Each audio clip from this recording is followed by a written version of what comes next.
இல்லை அப்போ தான் இப்போ நீங்கள் தாம்பரத்துலேருந்து இயங்க வேண்டிய பேருந்துகள் கோயம்பேட்டிலேருந்தே கிளம்பிடுது தென்பகுதிகளுக்கு செல்கின்ற பெரும்பாலான பேருந்துகள். எனவே ஒரு பெரிய அளவிலான கூட்டம் அந்த மற்ற போக்குவரத்து கழக பேருந்துகளே இயங்குவதனால் பிரச்சனை எதுவும் இருக்காது. கனெக்டிவிட்டி 24 மணி நேரம் உங்களுக்கு இருக்கும். ஏற்கனவே இயங்கி கொண்டிருப்பது போல் 5 நிமிடத்திற்கு ஒரு பேருந்துகள் இயக்கப்பட இருக்கும்.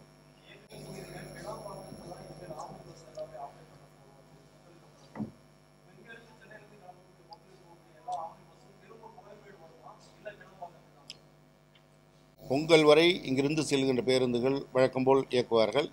பொங்கலுக்கு பிறகு வந்து சேர்வதும் கிளாம்பாக்கம், கிளம்புவதும் கிளாம்பாக்கத்திலிருந்து இருக்கும்.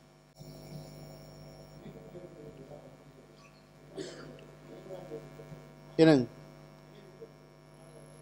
12, 13, 14 3 நாட்களுக்கும் இயங்கும்.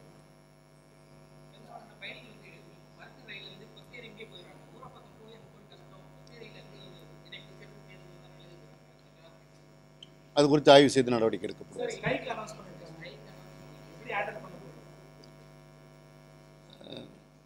நாங்கள் அவங்களோட ஏற்கனவே பேசி கொண்டிருக்கிறோம். இப்பொழுதும் அவர்கள் இன்னும் பேசுவதற்கு காத்திருப்பதாக சொல்லியிருக்கிறார்கள். அது குறித்து பார்க்கப்படும். அதையும் மீறி எதுவும் நடவடிக்கை இருந்தால் பொதுமக்களுக்கு இடைஞ்சல் இல்லாமல் அரசு போக்குவரத்து பேருந்து இயக்கத்தை சுமூகமாக இயக்குவதற்கு நடவடிக்கை எடுக்கும்.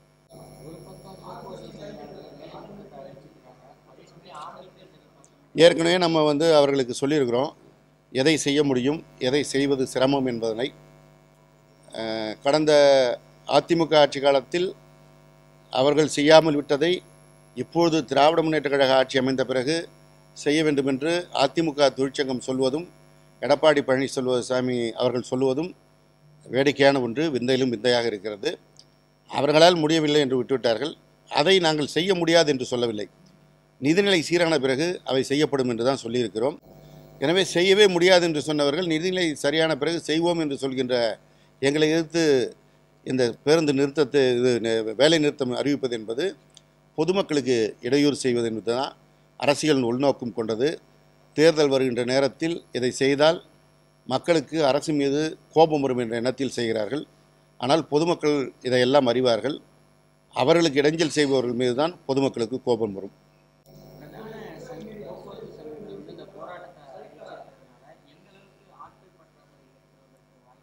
அது யாரெல்லாம் பிரதானமாக இயங்குகிறாங்க, போக்குவரத்து வேலை நிறுத்தத்தில் செயல்படுகிறார்கள் என்பதை நாளை பார்க்க போகிறோம். பார்த்துவிட்டு அதுக்கு தகுந்த நடவடிக்கை எடுக்கப்படும்.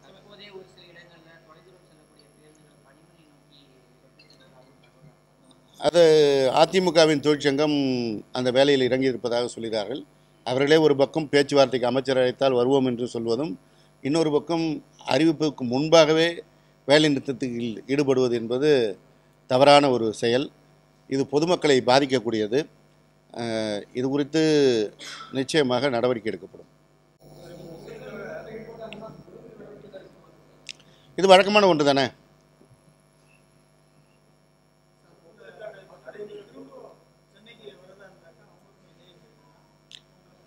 அதான் அறிவிச்சிருக்குமா, இதே 3 நாட்கள் போல் அடுத்த 3 நாட்கள் அவர்கள் வருவதற்கான நடவடிக்கை.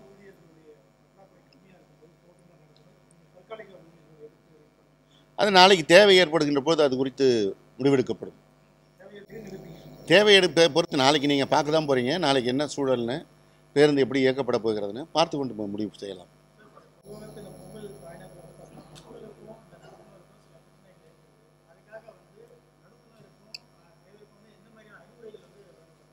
எப்பவுமே சுமூகமாக இருக்க வேண்டும் என்று தான் அறிவுரை வழங்கப்பட்டிருக்கிறது. இப்போ அது மாதிரி பிரச்சனை வராது. கடந்த தீபாவளியின் போது எந்த பிரச்சனையும் இல்லை. போக்குவரத்துறை ஊழியர்களை பொறுத்தவரை மாண்புமிகு தமிழ்நாடு முதலமைச்சர் தளபதி மு.க. ஸ்டாலின் அவர்கள் ஊதிய ஒப்பந்த பேச்சுவார்த்தையில் அவர்கள் மனம் குளிர்கின்ற வகையில் கடந்த அதிமுக ஆட்சியில் நீக்கப்பட்ட பே மேட்ரிக்ஸ் முறையை திரும்பி வழங்கியிருக்கிறார்கள். 5% சம்பள உயர்வை வழங்கியிருக்கிறார்கள். இந்த தீபாவளிக்கு அவர்கள் கோரிக்கை வைப்பதற்கு முன்பாகவே 20% போனஸை வழங்கியிருக்கிறார்கள்.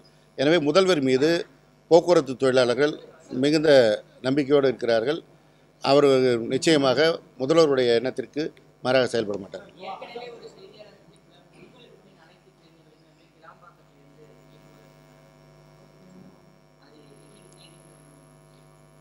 பொங்கலிலிருந்தே, பொங்கல் முடிவுற்ற நாள்லேருந்து அதே போல் இயங்கும். ஆமாம்.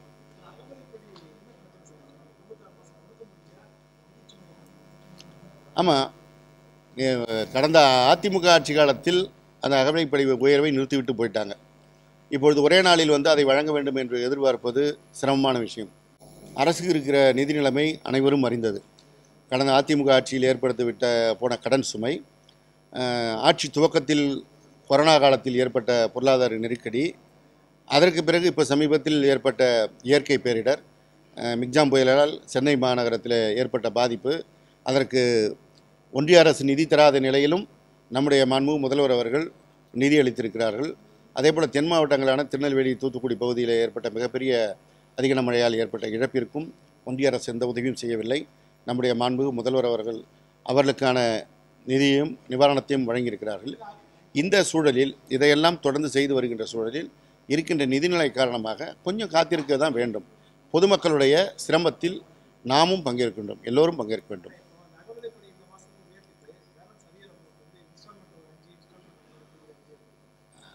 அது நிதித்துறை எடுக்க வேண்டிய முடிவு. நீங்களும் நானும் அந்த முடிவு எடுப்பது சிரமம். அதற்கு தான் குழு அமைப்பும் நேற்று முன்தினமே சொல்லிட்டோம். குழு அமைக்கப்பட இருக்கிறது. குழு அமைக்கும்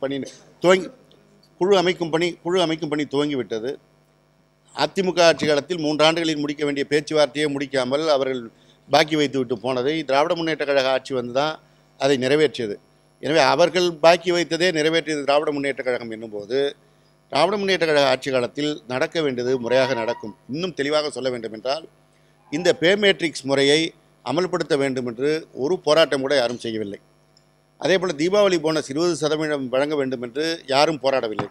எந்த போராட்டத்திற்கும் இடம் கொடுக்காமல் தொழிலாளர்கள் மனநிலை அறிந்து அவர்களுக்கு நலம் பயக்கக்கூடிய செயல் எது என்று பார்த்து மாண்புமிகு முதலமைச்சர் அவர்கள் செய்திருக்கிறார்கள். எனவே இப்பொழுதும் போராட வேண்டிய தேவையில்லை. மாண்புமிகு முதல்வர் அவர்கள் எது தேவையோ அதை செய்வதற்கு தயாராக இருக்கிறவர். இருக்கின்ற நிதிநிலை சூழலை உணர்ந்து அவர்கள் ஒத்துழைக்க வேண்டும் என்றுதான் இந்த கோரிக்கையை நான் வைக்கிறேன். தற்போது பணியாற்றுகின்ற பணியாளர்களை பொறுத்தவரை அவர்கள் வைத்த அத்தனை கோரிக்கையும் மாண்புமிகு முதல்வர் அவர்கள் கடந்த ஊதிய ஒப்பந்த பேச்சுவார்த்தை நிறைவேற்றி கொடுத்திருக்கிறார்கள். எனவே கீழே இருக்கின்ற ஊழியர்களை பொறுத்தவரை, போக்குவரத்து தொழிலாளர்களை பொறுத்தவரை போக்குவரத்து கழகத்திற்கும் மாண்புமிகு முதல்வர் அவர்களுக்கும் இந்த இதில் ஒத்துழைப்பு அளிப்பார்கள்.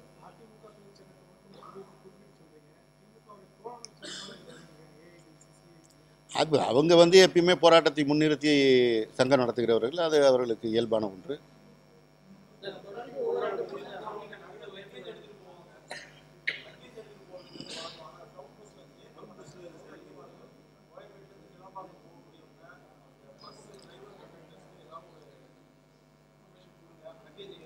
இப்போ பொங்கல் நேரத்தில் போகிறதுக்கான அந்த சிறப்பு பேருந்துகளில் போகிறோம்.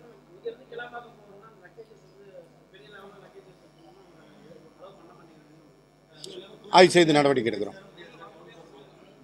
இல்லை, பொதுமக்களுக்கு இடைஞ்சல் இல்லாமல் பணியாற்ற வேண்டும் என்பதை நம்ம வந்து அவர்களுக்கான உத்தரவு வழங்கியிருக்கிறோம். நிச்சயமாக அவர்களுக்கு ஒரு சர்க்குலர் போட சொல்கிறோம்.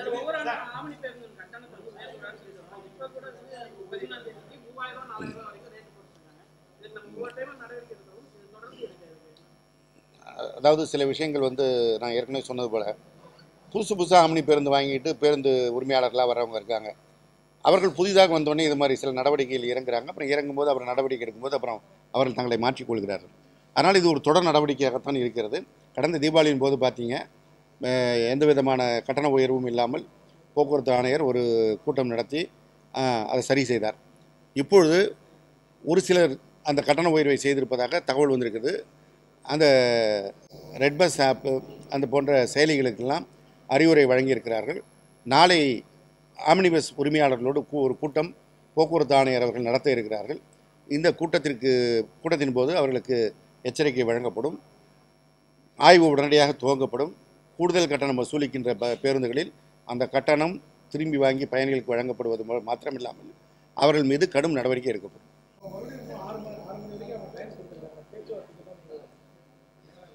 அது அவங்களோட பேசிட்டு முடிவு பண்ணேன். ஏன்னா ஏற்கனவே நான் வந்து அவர்களுக்கு 2 விஷயத்தை அவங்கள்ட்ட பேசியிருக்கிறேன். அது அவங்களுக்கும் தெரியும். அவர்கள் அது குறித்து ஒரு முடிவு எடுத்து சொன்ன பிறகு அடுத்த கட்ட நடவடிக்கை நானும் காத்து கொண்டிருக்கிறேன். அதை வந்து இங்கே சொன்னோம்னா அப்புறம்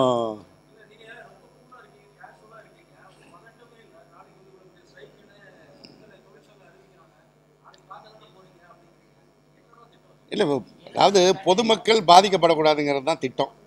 கூலாக இருக்கிறோம்னா நம்ம பதட்டமாகி என்ன பண்ண போகிறோம்? நம்ம வந்து மக்களுக்கான சேவையை செய்வதற்கு வந்திருக்கிறோம், பண்ணி தான் ஆகணும். அவர் சொல்கிறவர் யார்? அதிமுக தொழிற்சங்க நிர்வாகி சொல்கிறாரு. ஒரு நிமிஷம் எந்த காலத்தில் அதிமுக தொழிற்சங்கம் போராட்டம் நடத்தியிருக்கிறது? எந்த காலத்தில் அவர்கள் போராட்டம் நடத்தி பேருந்துகள் ஓடாமல் இருந்திருக்கிறது? அது சாத்தியமே இல்லை. அவங்க சும்மா பக்கத்து தோளில் கூப்பிட்டு வச்சு அவங்க தோளில் நின்று அந்த போராட்டம் பண்ணலான்னு பார்க்குறாங்க. இந்த கடந்த காலங்களில் யார் போராட்டம் நடத்தியது, எதனால் இடையூறுகள் ஏற்பட்டது என்பதெல்லாம் எல்லோரும் அறிவார்கள். ஆனால் இந்த பேருந்துகள் இயக்கப்பட வேண்டும் என்பது பொதுமக்களுடைய எண்ணம். பொதுமக்களுக்கு பாதிப்பு வரக்கூடாது என்பது மாண்புமிகு முதல்வருடைய எண்ணம், தமிழக அரசனுடைய எண்ணம். பொதுமக்கள் பாதிக்காமல் இருக்க வேண்டுமென்றால் இந்த வேலை நிறுத்தம் தேவையில்லை என்பது என்னுடைய அன்பான வேண்டுகோள் அவர்களுக்கு. இதை அவர்களும் அறிவார்கள். தேர்தல் நேரத்திற்காக அதிமுக இந்த நடவடிக்கையில் இறங்குகிறது என்பது அனைவரும் அறிந்து கொண்டு அவர்களுக்கு மற்றவர்கள் துணை போக வேண்டாம் என்றுதான் இந்த நேரத்தில் வேண்டுகோள் வைக்கிறேன்.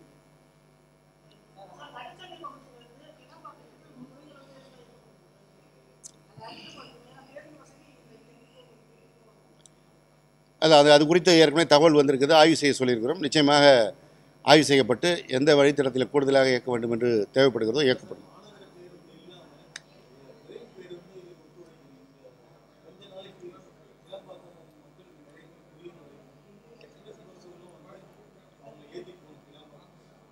எங்கிருந்து? இல்லை, எல்லாமே அந்த பேருந்துகள் பூரா கிளாம்பாக்கத்திலேருந்து இயங்க ஆரம்பிச்சிச்சு. விரைவு போக்குவரத்து கழக பேருந்துகள் கிளாம்பாக்கத்திலேருந்து இயங்க ஆரம்பிச்சு. அவங்க கோயம்பேடுக்கே வரதில்லை.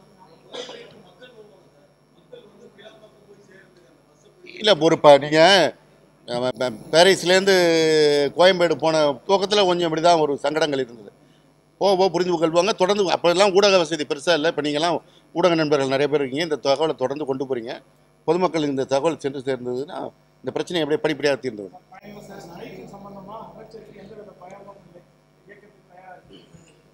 அதாவது பொதுமக்களுக்கு எந்த பயமும் வரக்கூடாது, பொதுமக்கள் பாதிக்கப்படக்கூடாது. நீங்கள் நாளைக்கு பேருந்தில் போனாலும் உங்களை பத்திரமா கொண்டு சேர்க்க வேண்டிய கடமை அரசுக்கு இருக்கிறது. அதை நாங்கள் செய்ய காத்திருக்கிறோம். இன்னும் சொல்லணும்னா, நான் குறிப்பிட்ட சில மாநிலங்களை சொல்லலாம், ஆனால் சொல்ல விரும்பலை. பணியாற்றுகின்ற போக்குவரத்துறை ஊழியர்களுக்கு 3 மாதம் சம்பளம் தராமல் இருக்கின்ற மாநிலங்கள் இருக்கின்றன. பென்ஷனே 2 மாநிலத்தில் தான் தர்றோம். தமிழ்நாடு ஒன்று, இன்னொன்று கேரளா. மீதி மாநிலத்திலும் பென்ஷனே கிடையாது.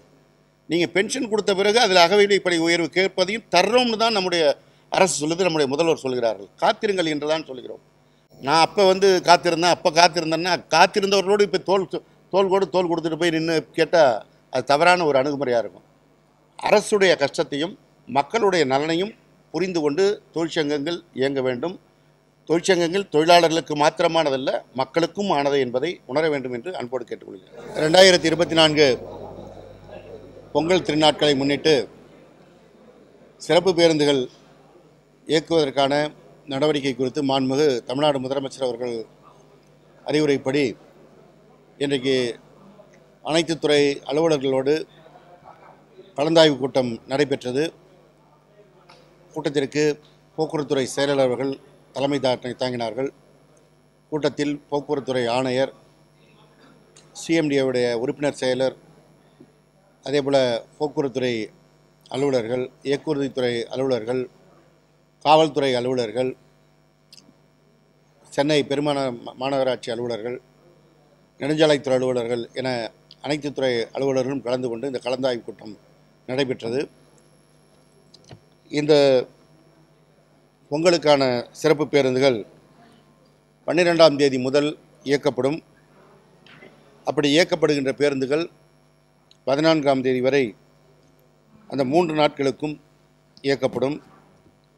அதில் ஏற்கனவே இயங்கிய சிறப்பு பேருந்து நிறுத்தங்களான மாதாவரம் புதிய பேருந்து நிலையம், கலைஞர் கருணாநிதி நகர் மாநகர போக்குவரத்து கழக பேருந்து நிலையம், தாம்பரம் அறிஞர் அண்ணா பேருந்து நிலையம், வள்ளுவர் குருகுலம் மேல்நிலைப்பள்ளி பேருந்து நிறுத்தம், பூந்தமல்லி புறவழிச்சாலை மாநகராட்சி பேருந்து நிறுத்தம், கோயம்பேடு டாக்டர் எம்ஜிஆர் பேருந்து நிலையம் ஆகியவற்றோடு இந்த ஆண்டு கலைஞர் நூற்றாண்டு பேருந்து முனையம் கிளாம்பாக்கத்திலிருந்தும் இந்த பேருந்துகள் இயங்கும். அதில் 12ஆம் தேதி, 13ஆம் தேதி, 14ஆம் தேதி என்று 3 நாட்களும் வழக்கமாக இயக்கப்படுகின்ற ஒவ்வொரு நாளைக்கும் 2000 பேருந்துகள் என்று 2100 பேருந்துகள் என்று 6300 பேருந்துகள் இயக்கப்படும். சென்னையிலிருந்து அந்த 3 நாட்களுக்கும் சிறப்பு பேருந்துகள் 4706 பேருந்துகள் இயக்கப்படும். எனவே மொத்தம் சென்னையிலிருந்து இந்த 3 நாட்களிலும் 11006 சிறப்பு பேருந்துகள் இயக்கப்படும். பிற ஊர்களிலிருந்து 8478 சிறப்பு பேருந்துகள் இயக்கப்படும். ஆக மொத்தம் தமிழ்நாடு முழுவதும் 19484 பேருந்துகள் இயக்கப்பட இருக்கிறது. இந்த பேருந்து நிறுத்தங்கள் ஒவ்வொன்றிலுமிருந்தும் குறிப்பாக பெங்களூர் செல்கின்ற எஸ்சிடிசி, அதேபோல் ஈசிஆர் வழியாக மயிலாடுதுறை, கும்பகோணம், நாகப்பட்டினம், வேளாங்கண்ணி செல்கின்ற எஸ்சிடிசி பேருந்துகள் கோயம்பேடு டாக்டர் எம்ஜிஆர் பேருந்து நிலையத்திலிருந்து இயக்கப்படும். இவற்றை தவிர NH-45 வழியாக தென் மாவட்டங்களுக்கு செல்கின்ற அரசு விரைவு போக்குவரத்து கழக பேருந்துகள் கிளாம்பாக்கம் கலைஞர் நூற்றாண்டு பேருந்து முனையத்திலிருந்து இயக்கப்படும். இந்த கோயம்பேடு மற்றும் கிளாம்பாக்கத்தை தவிர வேறு எங்கிருந்தும் அரசு விரைவு போக்குவரத்து கழகம் எனப்படும் எஸ்சிடிசி பேருந்துகள் இயக்கப்படாது. அது தவிர மற்ற இருக்கின்ற பேருந்து போக்குவரத்து கழகங்களிலிருந்து இந்த மற்ற சிறப்பு பேருந்து நிலையங்களிலிருந்து இயக்கப்பட இருக்கிறது. அதில் அதேபோன்று பொங்கல் திருநாள் முடிந்த பிறகு பிற ஊர்களிலிருந்து சென்னைக்கு வரும் பயணிகளுக்காக 16ஆம் தேதி முதல் 18ஆம் தேதி வரையில் தினசரி இயங்கக்கூடிய 2100 பேருந்துகளுடன் 4830 சிறப்பு பேருந்துகள் இயக்கப்பட இருக்கின்றன. அதேபோல் பிற ஊர்களிலிருந்து 6459 பேருந்துகள் இயக்கப்பட இருக்கிறது. எனவே மொத்தம் பொங்கலுக்கு பிறகான நாட்களில் 17589 பேருந்துகள் இயக்கப்படும். இதற்கான முன்பதிவு செய்வதற்கு கோயம்பேடு பேருந்து நிலையத்தில் 5 முன்பதிவு மையங்களும், தாம்பரம் சானிட்டோரியம் மெப்ஸ் பேருந்து நிலையத்தில் 1 முன்பதிவு மையமும், கிளாம்பாக்கம் கலைஞர் நூற்றாண்டு பேருந்து நிலையத்தில் 5 முன்பதிவு மையமும் செயல்படும். ஆக மொத்தம் 11 முன்பதிவு மையங்கள் செயல்பட இருக்கின்றன. முன்பதிவு செய்து கொள்ள எப்பொழுதும் போல இணையதள வசதிகளான www.tnstc.in என்ற இணையதள முகவரியிலே பதிவு செய்து கொள்ளலாம். அதேபோல் டிஎன்எஸ்டிசி அஃபிஷியல் ஆப் செயலியிலும் முன்பதிவு செய்து கொள்ளலாம். இந்த முன்பதிவு செய்து கொள்வதில் ஏதேனும் இடர்பாடுகள் இருந்தாலும் அல்லது பேருந்து இயக்கம் குறித்து அறிந்து கொள்வதற்கும் புகார் தெரிவிப்பதற்கு ஏதுவாக 2 அலைபேசி எண்கள் வழங்கப்படுகிறது. அவை 9445014450,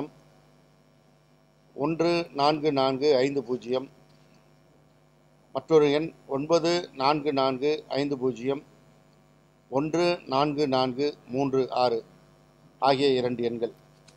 அதேபோல் ஆம்னி பேருந்துகளில் அதிக கட்டணம் வசூல் செய்வது குறித்து புகார் செய்ய வேண்டுமென்றால் 1804256151 என்ற எண்ணிற்கு தொடர்பு கொள்ளலாம். அல்லது கட்டணமில்லா தொலைபேசி எண்ணான இந்த எண்களில் இன்னும் 3 எண்கள் வழங்கப்படுகிறது. அவை 044247490002, இன்னொரு எண் 0426280445, இன்னொரு எண் 0426281611.